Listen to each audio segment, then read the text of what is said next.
Congress. We had talked about 3408 a little earlier. Do you see any energy bills, energy policy coming through Congress in this election year? I'm hoping we can, certainly not this week, but hopefully we can soon. And the House is now in session. The House will be in order. The Chair lays before the House a communication from the Speaker. The Speaker's Rooms, Washington, D.C., March 1st, 2012. I hereby appoint the Honorable Kevin Yoder to act as Speaker pro tempore on this day. Signed, John A. Boehner, Speaker of the House of Representatives. The prayer will be offered by our chaplain, Father Conroy. Let us pray. Eternal God, we give you thanks for giving us another day. We come to the end of a short week in which we have given thanks for and honored African American men and women whose labor, while in bondage, built this temple of freedom and democracy within which we now stand. Now we approach a weekend during which many members of this assembly will gather to remember an historic event in Selma, Alabama. 47 years ago, brave men and women, Americans of all races, colors, and faiths, walked together to help guarantee freedoms still denied the descendants of those slave laborers. Bless the members of this assembly and us all, that we would be worthy of the call we have been given as Americans to nurture and guarantee democratic freedoms to all who dwell in our great nation. Help us all to be truly thankful and appropriately generous in our response. May all that is done this day be for your greater honor and glory. Amen. The Chair has examined the journal of the last day's proceedings and announces to the House his approval thereof. Pursuant to Clause 1 of Rule 1, the journal stands approved. The Pledge of Allegiance will be led by the gentleman from California, Mr. Farr. I pledge allegiance to the flag of the United States of America and to the republic for which it stands, one nation, under God, indivisible, with liberty and justice for all. The Chair will entertain up to 5 requests for 1-minute speeches on each side of the aisle. For purposes, the gentleman from South Carolina seek recognition. Speaker, I ask unanimous consent to address the House for 1 minute and revise to extend my remarks. Without objection, the gentleman from South Carolina is recognized for 1 minute. Mr. Speaker, earlier this week I was fortunate to chair a House Armed Services Subcommittee on military personnel where we had a hearing in regard to receiving information concerning the administration's military personnel budget overview for 2013. The administration constantly preaches about fairness. Over the next 10 years, the administration has proposed cutting our military personnel by 123,000 troops and cutting civilian employees by a mere 7,000 personnel, but destroying 130,000 jobs. It's absolutely unfair that the administration believes in drastically eliminating our troops with no substantial cuts to any other department of our government, even as we are at war with an enemy that is obsessed with death. Additionally, the administration's proposal allows an increase of TRICARE health insurance enrollment fees by a possible 345% over the next 5 years. This kind of unfairness must stop. I urge the President and his administration to reconsider their budget request and treat our military personnel, military families, and veterans with the fairness they've earned and the respect they deserve. In conclusion, God bless our troops, and we will never forget September 11th and the global war on terrorism. The gentleman's time's expired. What purpose does the gentleman from California seek recognition? Without objection, the gentleman from California is recognized for 1 minute. Thank you very much, Mr. Speaker. I rise today to honor the 51st anniversary of the Peace Corps. In just 51 years, Peace Corps has been an unparalleled force for peace. Listen to the numbers. 139 developing countries have been served. Over 200,000 returned Peace Corps volunteers, and 4 of those are members of Congress. And taken together, these volunteers have contributed more than 400,000 years of service in the name of peace. I am proud to be a part of these ranks. Peace Corps changed my life. and it continues to change the lives of both those who serve and the communities that are served. In 2012, this call to service doesn't show any signs of slowing down. As I speak, 9,095 Americans are serving in 76 countries. This includes my constituent Case Rollins of Santa Cruz, who's working in Ethiopia, teaching language as a tour guide to increase ecotourism and helping women develop honey production and dried fruit projects to promote their income. And that's just the work of one volunteer. Today I honor Case and hundreds of thousands of other Peace Corps volunteers, past and present. Each one of you represents America's highest ideals: peace, prosperity, and friendship. Truly, your service is more important today than it's ever been. Congress must fund the Peace Corps. Best job in America. Thank you. Thanks. What purpose does the gentleman from Rhode Island seek recognition? As unanimous consent to address the House for 1 minute. Without objection, gentleman from Rhode Island is recognized for 1 minute. Mr. Speaker, as Rhode Islanders and men and women across America are hard at work trying to put our country back on the right track, the threat of rising gas prices raises the specter of another difficult driving season ahead. While our government subsidizes big oil to the tune of $3 billion each year, they continue to run up record profits as hard-working families pay higher and higher prices for gas. In my home state of Rhode Island, where families are struggling with an 11% unemployment rate, and the average price of a gallon of regular gas is now $3.79, rising fuel costs put far too many hard-working families at risk. The Federal Price Gouging Prevention Act, which my colleague Mr. Bishop has introduced, would help guarantee that should we face an energy emergency, middle-class families are not at the mercy of Wall Street speculators every time they fill up their car.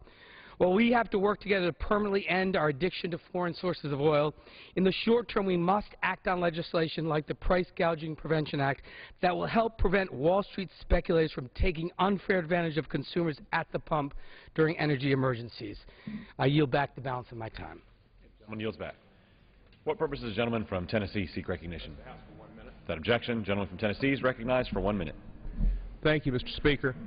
Yesterday I had the pleasure of having some gentlemen from the railroad industry come and visit my office. And they let me know how their business has improved over the years. And one of the indices of an improving economy is the number of rail cars filled. And that has gone up and up. Warren Buffett said it was the best indicator of how the economy is doing. The rail cars are being filled, and a lot of it's because of automobile distribution and automobile production. And the automobile industry in our nation was saved because of the American Recovery and Reinvestment Act and the work of President Barack Obama and the TARP, all of which has helped our economy get better, lower our unemployment rates. And as I think of the good work President Obama's done, I read yesterday about an al-Qaeda arrested, stopped in Cairo, Egypt. Besides Osama bin Laden, other members of al-Qaeda have been eliminated, and our country is safer. The Dow went over 13,000, another indicator of economic burgeoning economy that is getting out of the Bush recession.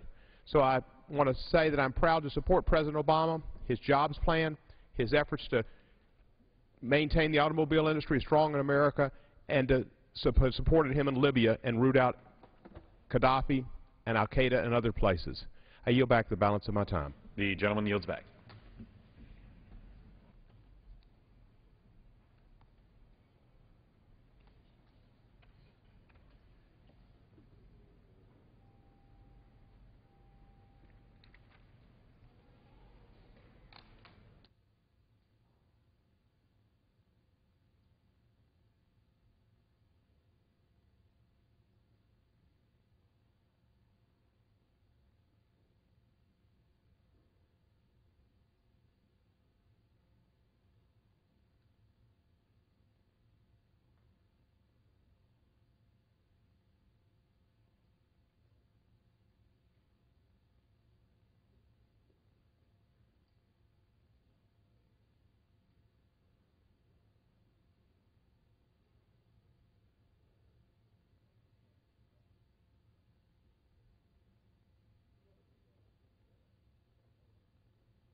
what purpose does the gentleman from California seek recognition?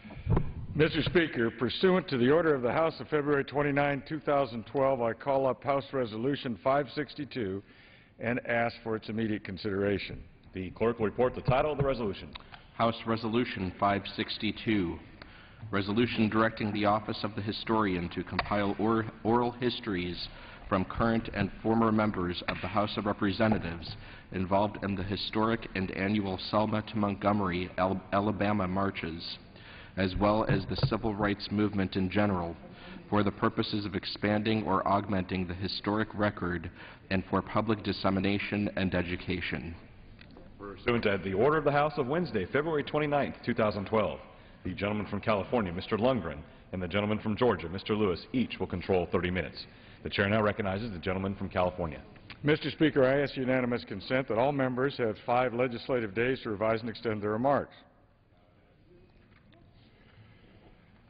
Mr. Speaker, I yield myself such time as I might consume. Gentleman's recognized. Mr. Speaker, I rise in support of House Resolution 562. Directs the Office of the Historian to compile and disseminate oral histories from current and former members of the House of Representatives involved in the historic and annual Selma to Montgomery, Alabama marches, as well as the civil rights movement in general. In March of 1965, a defining 3-week period of the civil rights movement culminated with the historic 54-mile march from Selma to Montgomery. Led by the Reverend Martin Luther King, Jr., it was the last of 3 marches that resulted in the passage of the Voting Rights Act of 1965, recognizing the right of all Americans to participate in the electoral process. On March 7, 1965, our colleague from Georgia, Mr. John Lewis, and the Reverend Hosea Williams led 600 civil rights activists in the first march from Selma to Montgomery to protest the shooting of Jimmy Lee Jackson, killed just a few weeks earlier by state troopers while doing nothing more than registering African Americans to vote. The march lasted only 6 blocks before coming to a violent end on the Edmund Pettus Bridge. In what has become known as Bloody Sunday, troopers used tear gas and clubs to beat the protesters back from the bridge. The upsetting, horrifying images of peaceful marchers being brutally assaulted by authorities brought national attention to the plight of African Americans in the South and greater resolve to those seeking equality for all. 2 days later, the Reverend Martin Luther King, Jr. led a second symbolic march where 2,000 participants returned to the Edmund Pettus Bridge and proceeded to kneel and pray. On March 21st, this time with protection from federal authorities and the Alabama National Guard, the Reverend Martin Luther King, Jr. led a 54-mile march to the state capitol building. 3 days later, the group that started with 3,000 participants and grew to 25,000 strong arrived in Montgomery, where Dr. King proclaimed, "We are on the move now. Like an idea whose time has come, not even the marching of mighty armies can halt us. We are moving to the land of freedom." Mr. Speaker, the magnitude and importance of this historic event is undeniable, and its significance to American history must never be forgotten.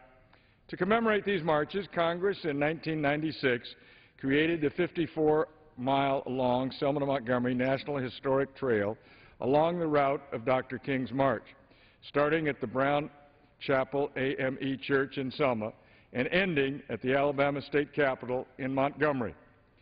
And since 1998, members of Congress have participated in an annual civil rights pilgrimage on the Selma to Montgomery National Historic Trail. In March of 2009, I had the privilege of participating with my wife in this event. We marched across the Edmund Pettus Bridge, and we were inspired by those with firsthand experiences from the events of 1965. Documenting and sharing the experiences of members who participated in the historic and annual marches from Selma to Montgomery is critically important to the recognition and preservation of the achievements of the American Civil Rights Movement. As I understand it, Mr. Lewis from Georgia and Majority Leader Whip Mr. McCarthy will lead the 2012 Congressional Civil Rights Pilgrimage starting tomorrow. It is fitting that we are here today with this resolution as another group of members begin their journey. I want to thank my colleagues from Alabama, Ms. Sewell and Ms. Roby, for introducing this important resolution. I strongly urge all of my colleagues not only to support the resolution, but also to take part in the annual Congressional Selma to Montgomery March. I reserve the balance of my time. The gentleman from California reserves. The gentleman from Georgia is recognized. Mr. Speaker, I want to thank my colleague, the Majority Leader, Eric Cantor, Congresswoman Tara Sewell, and Martha Rober in offering this resolution today. And I, Mr. Speaker, I yield myself as much time I may consume. I'm so pleased that this resolution will preserve the oral history of current and former members of Congress who participated in the civil rights movement. And it will also preserve the experiences of members who have come on the faith and politics civil rights pilgrimage to Alabama. Together we have retraced the steps that were walked so many years ago and spent time with some of the people who shaped the civil rights movement. Some of the members who have gone on this pilgrimage were not even born during the civil rights movement, and they come to learn about our nation's history. Many members have come away changed by this experience forever. This resolution will help us preserve a powerful and transformative period in American history. Without the brave and courageous souls who shed blood, sweat, and tears in Alabama and throughout the South, this would be a very different nation today. It is very important that members of Congress understand and acknowledge the debt we owe to ordinary people with extraordinary vision, who, as Dr. Martin Luther King Jr. once said, injected new meaning into the very vein of our democracy. Mr. Speaker, on March 7, 1965, 600 peaceful nonviolent protesters attempted to march from Selma, Alabama to the state capitol in Montgomery to dramatize to the world that people of color wanted to register to vote. We left Brown Chapel AME Church that morning on a sacred mission, prepared to defy the dictates of man, to demonstrate the truth of a higher law. Ordinary citizens with extraordinary vision walked shoulder to shoulder, two by two, in a silent, peaceful protest against injustice in the American South. We were met at the foot of the Edmund Pettus Bridge by a sea of blue Alabama state troopers. Some was mounted on horseback, but all of them was armed with guns, tear gas, and billy clubs. And beyond them were deputized citizens who was waving any weapons they could find. Then we heard, "I am Major John Cloud. This is an unlawful march. You cannot continue. You have 3 minutes to go home or return to your church." We were preparing to kneel and pray when the major said, "Troopers, advance." And the troopers came toward us, beating us and spraying tear gas. That brutal confrontation became known as Bloody Sunday. It produced a sense of righteous indignation in the country and around the world that led this Congress to pass the Voting Rights Act of 1965. 8 days after Bloody Sunday, President Lyndon Johnson addressed a joint session of the Congress and made what I believe is the greatest statement any president has ever made on the importance of voting rights in America. He began by saying, "I speak tonight for the dignity of man and for the destiny of democracy." He said, "At time, history and fate meet at a single time and a single place to shape a turning point in man's unending search for freedom. So it was at Lexington and in Concord. So it was a century ago at Appomattox. So it was last week in Selma, Alabama." And during that speech, President Johnson condemned the violence in Selma and called on the Congress to invite the Voting Rights Act. He closed his speech by echoing the words of the Civil Rights Movement, saying over and over, "And we shall overcome, and we shall overcome." Congress did pass the Voting Rights Act, and on August 6, 1965, it was signed into law. This weekend, starting tomorrow, is the 12th Congressional Pilgrimage to Civil Rights Sites in Birmingham, Montgomery, and Selma with the Faith and Politics Institute. We will remember the distance we have come and the progress we've made. We will end our time together in Selma by crossing the Edmund Pettus Bridge. During this trip, we see ourselves not as Democrats or Republicans or adversaries, but we see ourselves as Americans on a journey to discover our history. We all come away from this pilgrimage with a deeper appreciation of our democracy and the power of people to make a difference in our society. I am so pleased that this story will be told. Mr. Speaker, I reserve the balance of my time. Gentleman from Georgia reserves. The gentleman from California is recognized. Mr. Speaker, it's my pleasure to yield 2 minutes to the gentleman from Wisconsin, Mr. Petri, a distinguished member of the Committees on Education, the Workforce, and Transportation Infrastructure. The gentleman from Wisconsin is recognized for 2 minutes. I thank my colleague from California. I support Resolution 562, which recognizes the importance of preserving the oral histories of current and former representatives' personal experiences regarding the historic Selma to Montgomery, Alabama marches and the Civil Rights Movement. As a student during the Civil Rights Movement, I had the opportunity to witness the impact the Selma to Montgomery marches had on shifting public opinions. An example of the influence the marches wielded is the fact that 2 days after witnessing the images of the initial march in the media, President Johnson presented a bill to a joint session of Congress which became the Voting Rights Act of 1965. Like so many others, I tried to play my own small part to support the Civil Rights Movement. As a member of the NAACP and as a college student, participated in a boycott of a Woolworths store in support of the desegregation of that chain's lunch counters in the South.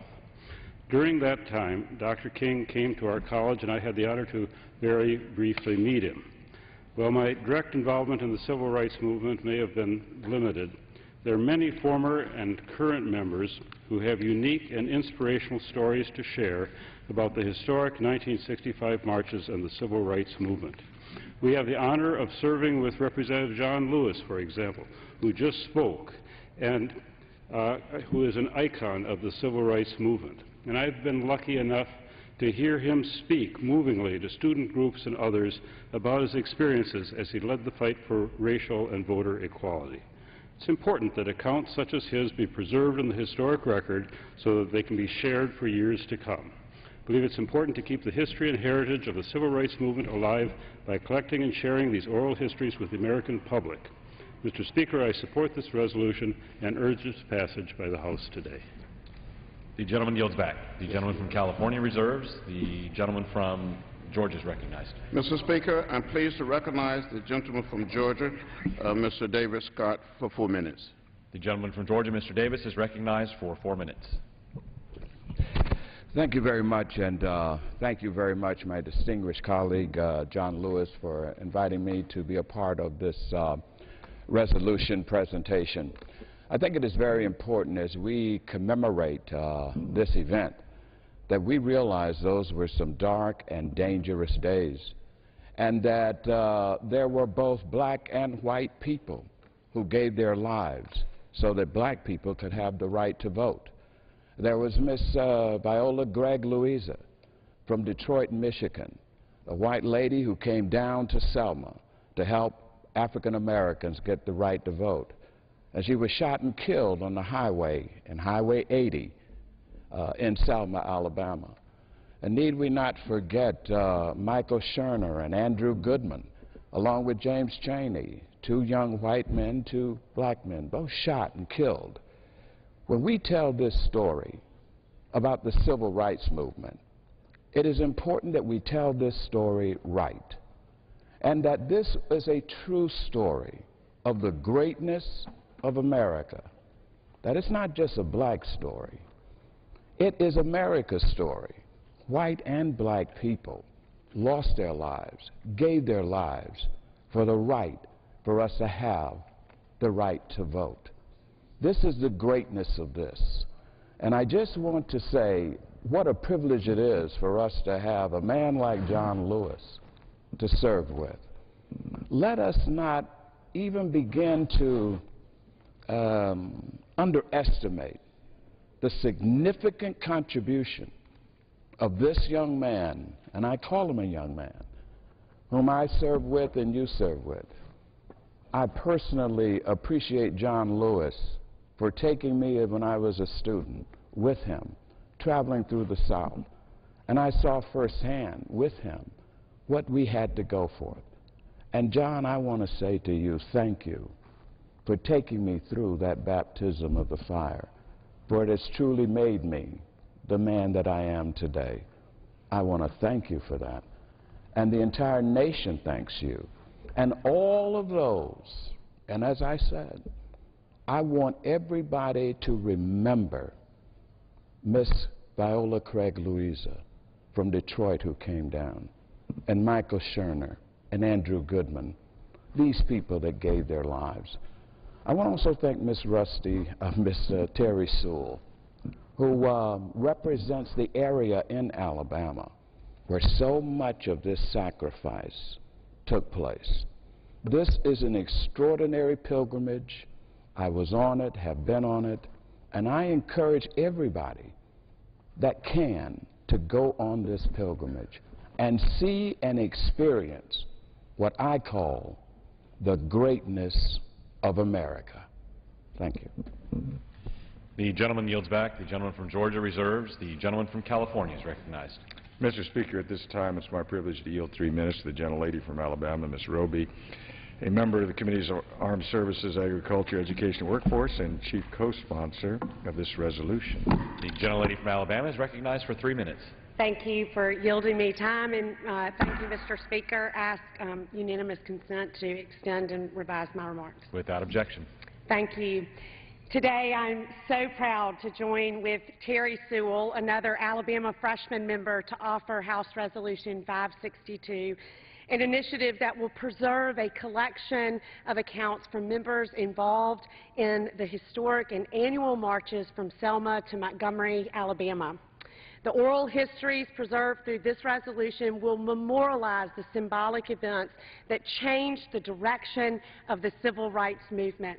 What took place during 3 historic marches in Alabama over a three-week period in 1965 proved to be a powerful transformation in American history. The courageous actions of so many moved our country out of an era of misguided actions.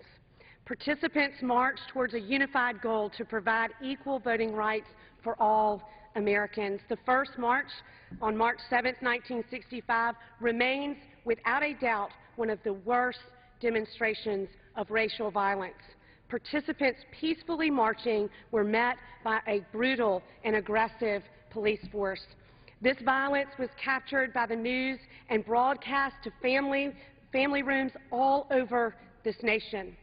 It quickly delivered a message to a racially divided country of unforeseen consequences caused by segregation. Such shameless, violent actions unleashed on nonviolent marchers revealed the immediate need for equal rights for citizens. Without a doubt, the days that racial voting laws were enforced by our country were among the darkest and least honorable for this nation. Even today, our country is still repairing from the wrongs inflicted decades ago from racial segregation. If it were not for the unwavering courage of those marching for civil freedoms, our country would be very different than the way we know it today. Their brave actions will be forever memorialized by the Selma to Montgomery Voting Rights Trail. Our younger generations today did not witness firsthand the historic demonstrations that forged a unified nation, myself included. Therefore, it is so important to record the testimonies in order to reveal the scope and the relevance of these civil rights events. I am proud to introduce this resolution with Representative Sewell to preserve the history of our democracy. The resolution instructs the Office of the Historian to compile testimonies from current and former members of Congress who have participated in historic or commemorative civil rights movement actions. It will tell every generation a detailed timeline of these historic moments in the American Civil Rights Movement. Those marching for equality were among the many patriots that envision a better America, one free from racial discrimination.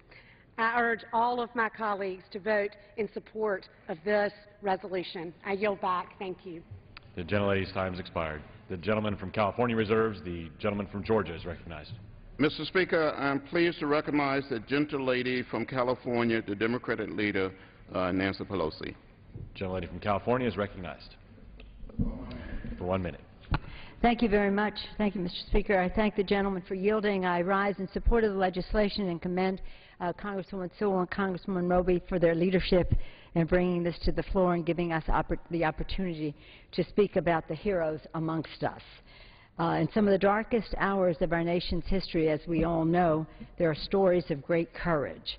By preserving these stories, which this legislation enables us to do, we ensure that those who come after us will know that the cause of equality is both our nation's heritage and our hope.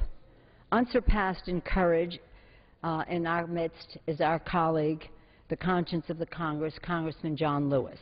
On March 17, 1965, as many of us all know, Congressman John Lewis was a leader of 600 peaceful, orderly Americans crossing the Edmund Pettus Bridge.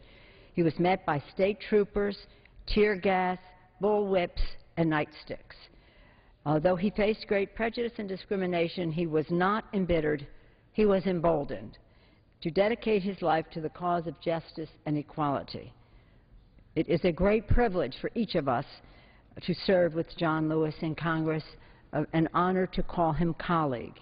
It was I want to speak about his leadership in taking so many members of Congress and their families and friends across the Edmund Pettus Bridge in recent years. I had that privilege to join him in the year 2001.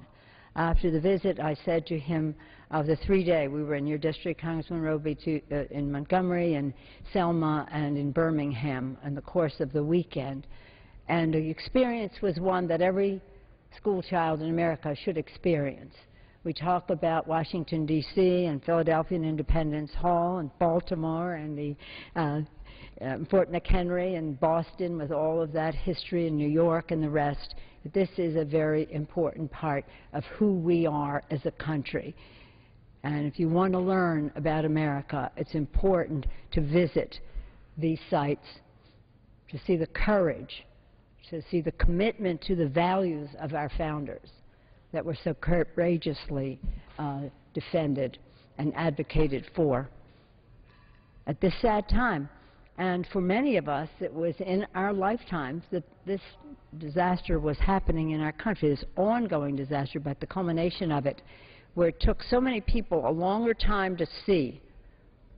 We always talk about the inevitable in the minds of some and the inconceivable in the minds of others, and how our work is to shorten the distance between the inevitable and the inconceivable.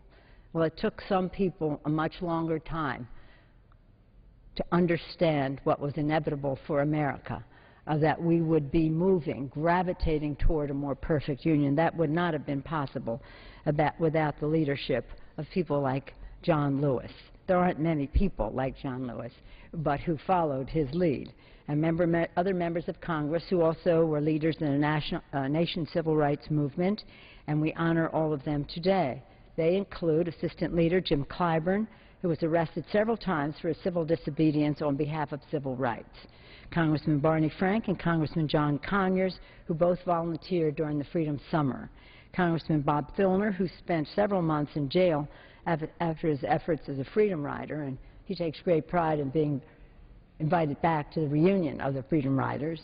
Congresswoman Eleanor Holmes Norton, who was an organizer of the Student Nonviolent Coordinating Committee, and Congresswoman Terry Sewell, who along with Congresswoman Roby is a co-sponsor of this legislation, as Congresswoman Sewell is from Selma, and her family opened their home to travelers on the 1965 march from Selma to Montgomery. Sure, there are more, but all of these people played a role. John Lewis, of course, an icon in our country for his leadership at that time. These members of Congress and these American heroes made history. They also made progress for our country. I urge my colleagues to join in supporting this legislation to ensure that our history and the heroes of it that history lives on long after we are gone. With that, Mr. Speaker, I yield back the balance of my time. The gentlelady yields back. The gentleman from Georgia reserves. The gentleman from California is recognized. Mr. Speaker, at this time it's my pleasure to yield 3 minutes. The gentleman from Indiana, Mr. Pence, member of the Foreign Affairs and Judiciary Committees. The gentleman from Indiana is recognized for 3 minutes. Mr. Speaker, I ask unanimous consent to revise and share my remarks and submit them in totality to the record. Without objection. Thank you, Mr. Speaker. Thank the gentleman for yielding. I rise in support of this important legislation and commend Ms. Sewell and Ms. Roby for their leadership in chronicling an extraordinary time in our march toward a more perfect union. It seems altogether fitting on the eve of the anniversary march commemorating what history records as Bloody Sunday and at the end of Black History Month that we consider this resolution, which will create a process for preserving the valuable oral history of those members of Congress who were early leaders in the American Civil Rights Movement. You know, there are very few giants these days in public life, but John Lewis is among them. And let me say what a privilege it has been for me these last 11 years to serve and to befriend my colleague, Congressman John Lewis, and I thank you for your leadership on this resolution.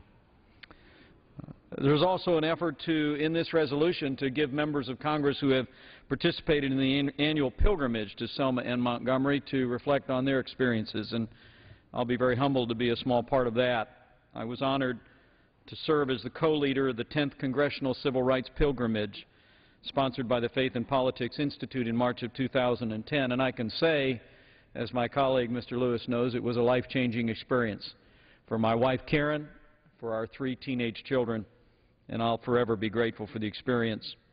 We started the weekend at the Dexter Avenue Baptist Church in Montgomery, the home church of Reverend Dr. Martin Luther King, Jr. We sat in the pews as we heard Dorothy Cotton and others talk about their years in that church and how their faith in Christ sustained the cause of liberty and the cause of civil rights.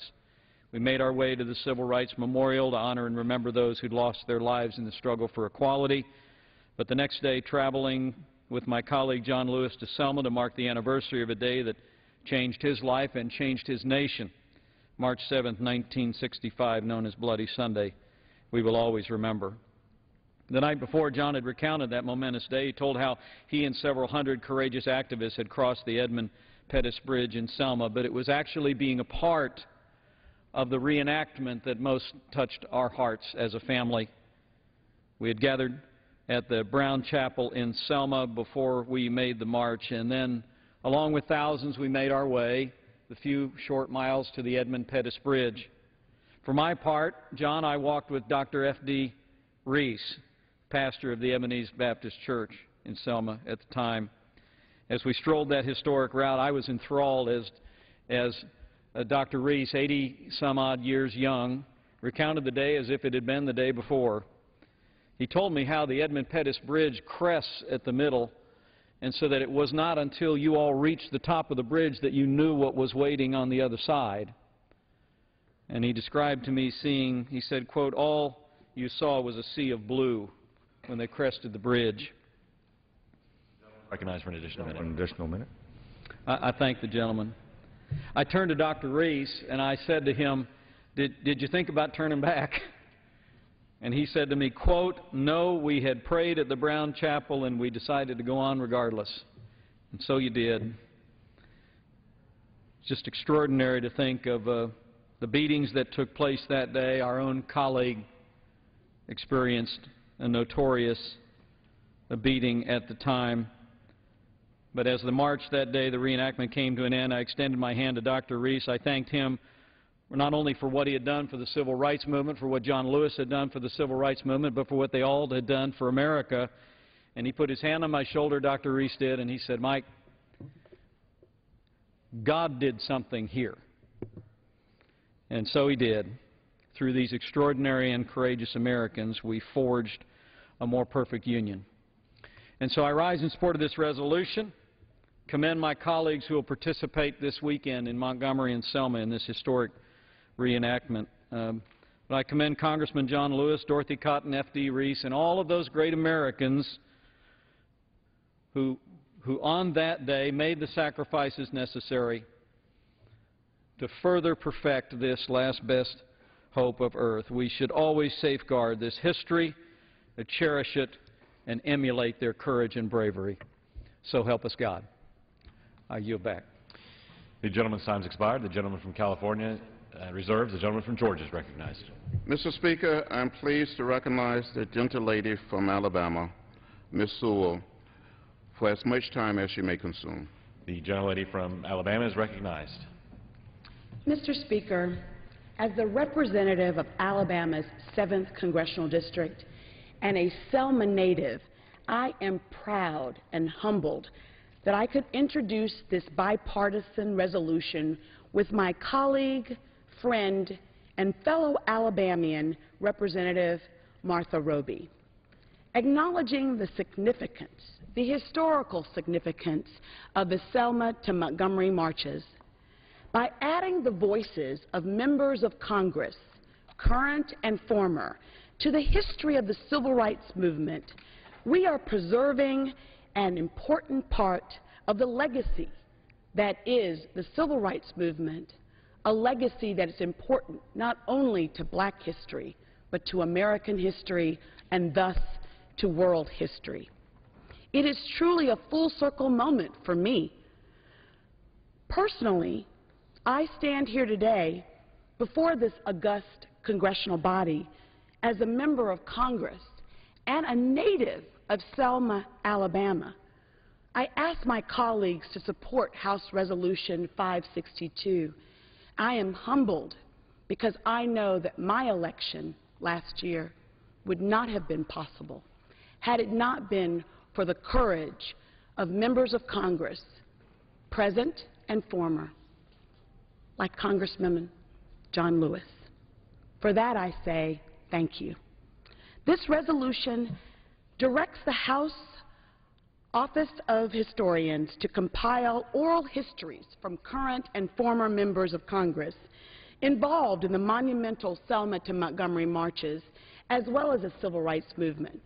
Now, these documents will be used for the purpose of extending and augmenting the historical record for public dissemination and education. The historical accounts of current and former members of Congress are living history. They offer an important perspective on the events of the 1960s. The state of Alabama played a critical role and an integral part of the fabric of the civil rights movement and American history. It is a painful part of Alabama's history. But today we stand opening arms and welcoming the commemoration of those events, because without those events and the brave men and women who traveled all across this nation to come to the state of Alabama during the 1960s to bring about the change that we all enjoy, black men and white men, Jews and Gentiles, coming together in order to make sure that we had a more perfect union and that America lived up to its ideals of democracy and civil liberties. I can't imagine what it was like to be Congressman John Lewis as he walked across the Edmund Pettus Bridge. I grew up in Selma. I lived my life in Selma, Alabama. My mom and dad are still in Selma, Alabama. I cross the Edmund Pettus Bridge every time I go home to visit them. It stands as a symbol for the world of what's possible when brave white men and black men, women and children decide to change the fate of history. and in doing so bring about significant changes for this country. I'm proud to represent Selma, Alabama, Birmingham, Alabama, Tuscaloosa, Alabama, the state of Alabama in this Congress. I do so humbly because of the courage and bravery of former and current members of Congress who did the unthinkable.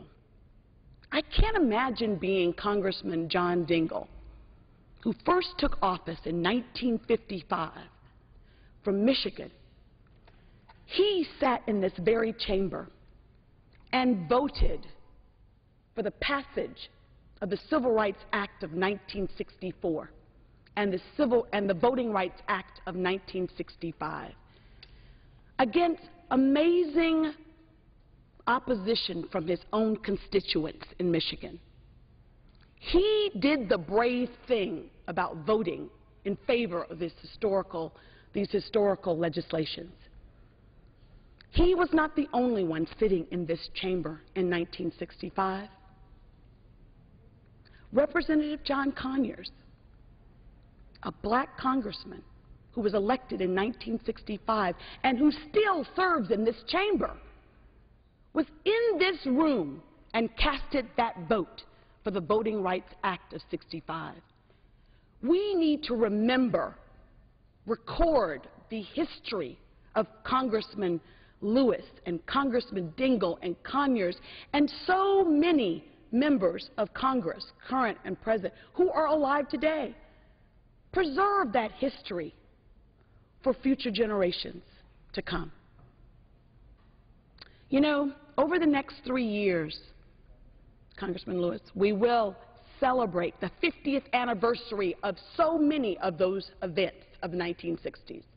In fact, the mayor of the city of Birmingham is declaring 2013 the year of Birmingham because we will be celebrating 50 years since the bombing of 16th Street Baptist Church, when 4 little black girls gave their life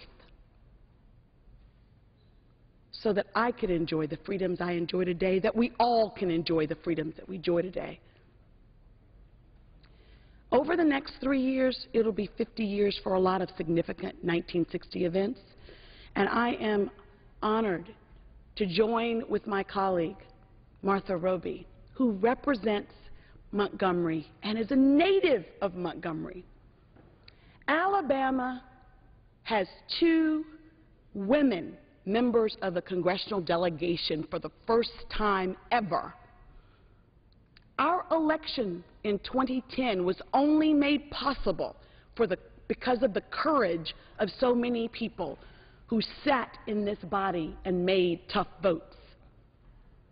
The people of this chamber who decided that it was time to make a difference in America.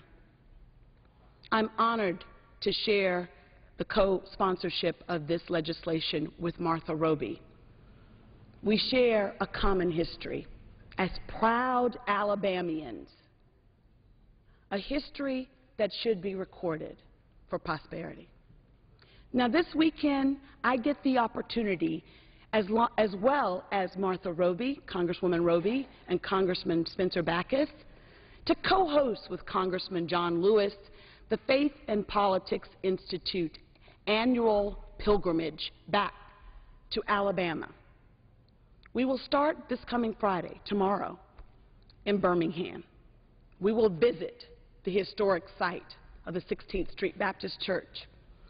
We will walk in Kelly Ingram Park with Congressman John Lewis and walk in his footsteps.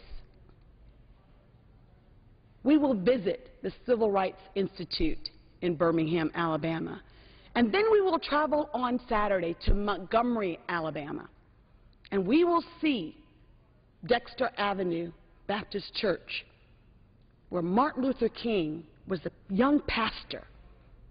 We will also enjoy in the evening a dinner in the state capitol, Montgomery, Alabama. In the state capitol, could you imagine that almost 50 years from 1965, that white members of Congress and black members of Congress would be able to sit and break bread with the governor of the state of Alabama, we will do that on Saturday. And on Sunday, I get to welcome a delegation to my hometown, Selma, Alabama. And we will reenact that great march. We will go to my home church, Brown Chapel AME Church, where I have been a member for 30 years, where my mother is on the board of trustees. We will sit in that church. We will partake and experience that which people did 50 years ago. And then we will march hand in hand across the Edmund Pettus Bridge. I know that I would not be here if it weren't for the fact that people marched, people died, people prayed for the opportunity that we enjoy today. I could not imagine as a little black girl from Selma, Alabama, that I would be the first black congresswoman from the state of Alabama. But I can because they marched. I can because they died. I can because people prayed. I ask my colleagues to join me and Congresswoman Martha Roby and Congressman John Lewis and so many others in supporting this House resolution today. Thank you, and I yield back the balance of my time. Gentlelady yields back. The gentleman from Georgia reserves. The gentleman from California is recognized. Mr. Speaker, I yield myself such time as I may consume. Gentleman is recognized. Mr. Speaker, although obviously the efforts in the civil rights movement were the culmination of efforts by people of all faiths, I find it instructive that this march takes place during the period of Lent, that in the Christian faith is a period of reflection and sacrifice as we prepare for Easter Sunday. Last Sunday in my home parish out in California, I recall the readings at the first Sunday of Lent were about the temptations of Christ in the desert. And we received a remarkable sermon at our church in which the theme was expressed with the words, "The crown without the cross."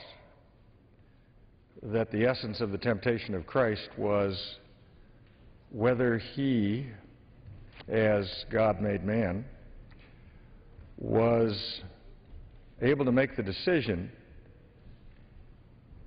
or was tempted to make the decision to accept the crown without accepting the cross. That is, to accept the kingship that he as God had without going through the demands and the terror and the death of the cross.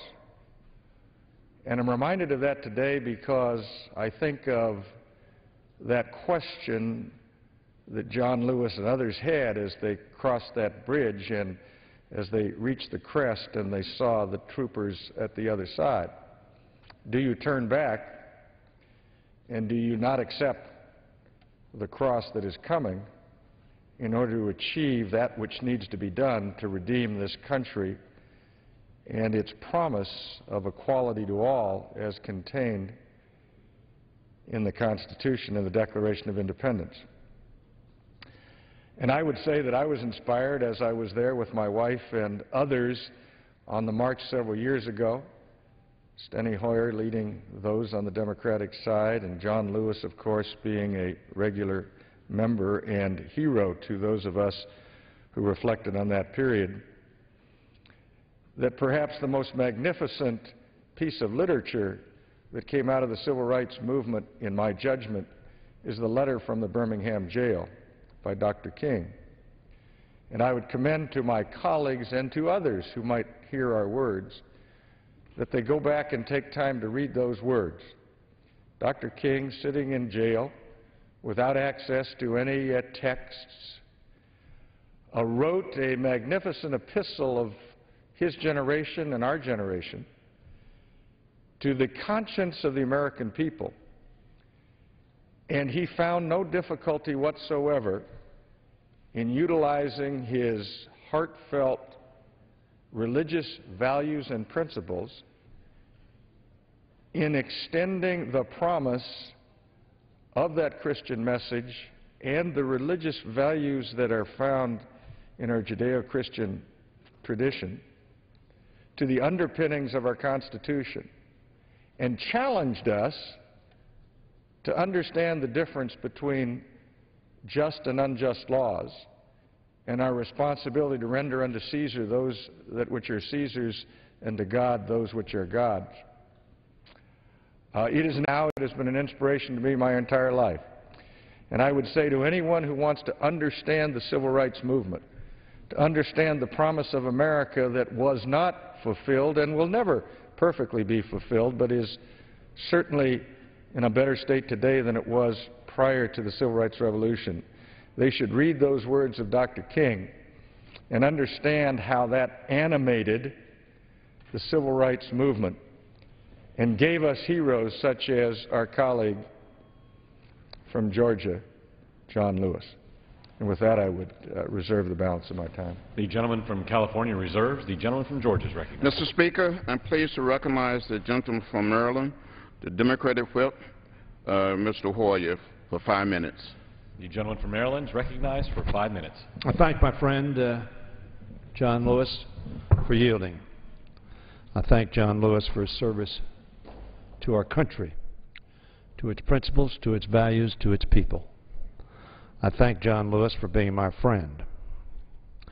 And I thank John Lewis for allowing me for the 9th time to walk with him across that bridge. And as I do, I will be holding the hand of John Lewis and holding in my other hand the hand of my 10-year-old granddaughter, Alexa. This coming week marks the 47th anniversary of the fateful Bloody Sunday March for voting rights. I want to say to Dan Lundgren, my friend, I thank him for the remarks he just gave. They were heartfelt and on target. The letter from the Birmingham jail to which he referred is certainly one of the great epistles, as he referred to it, to the American people, to people of conscience, to the fierce urgency of now, which he referenced in that letter. On March 7, 1965, our friend and esteemed colleague from Georgia, John Lewis, was among the leaders of that march. It says he was among the he was the leader. He and Hosea Williams. 2 by 2 they walked, some 600, with John and Hosea at the front of the line. That day, in an extraordinary practice of nonviolence, he and other marchers were brutally beaten while trying to cross the Edmund Pettus Bridge in Selma, Alabama. They were on their way to Montgomery, the state capital, to protest the murder of a young man, Jimmy Lee Jackson, who had been shot and killed while protecting his mother during a voting rights rally. And they were marching to Montgomery to say, in a nonviolent way, every American deserves the right to be able to register and to vote. Every moment has its darkest hours when the exuberance of hope yields to the reality of difficult and painful struggle. Selma brought that reality into homes across the country. News of that bloody Sunday awakened millions of Americans to the horrors of Jim Crow. It opened their eyes to the injustice that had cut off so many of our people from participation in their government. It made clear that while we said in our Declaration of Independence that we believed in equality, that we believed that all men, and hopefully we would now say, of course, all women, all people, are endowed by God with certain unalienable rights. We were not doing that in this country. That's what that epistle from Birmingham jail was about. That's what this march was about. That march led to another march 2 weeks later. that could not be stopped, one that saw 8,000 Americans from a diversity of backgrounds join together in solidarity and with a faith the enduring promise of America provided. John Lewis, our colleague, our friend, our brother, was one of the compelling figures of that time and of this. I've been blessed with the privilege of traveling to Selma, as I said, 9 times with John Lewis, to worshiping in Terry's church.